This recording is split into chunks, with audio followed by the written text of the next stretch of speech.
Good morning. তো চলো তোমাদের সাথে শেয়ার করি একটা মিনি ভ্লগ। তো সকালে ঘুম থেকে উঠে সবার ১ম এ খেয়ে নিলাম মুড়ির শরবত। তারপর কিছুক্ষণ ফোন ঘাঁটাঘাঁটি করছিলাম।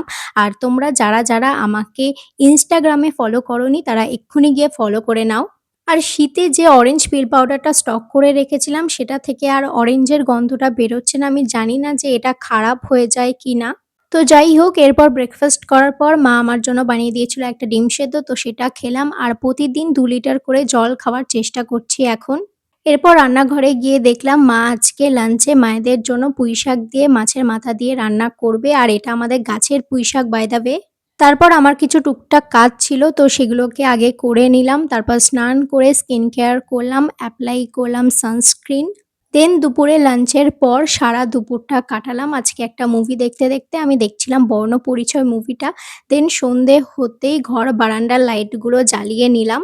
তারপর সন্ধ্যাবেলা খাচ্ছিলাম অরিও বিস্কুট, দেখলাম বিস্কুটের মধ্যে বিটিএস সাইন করা আছে। তো চলো, বাই।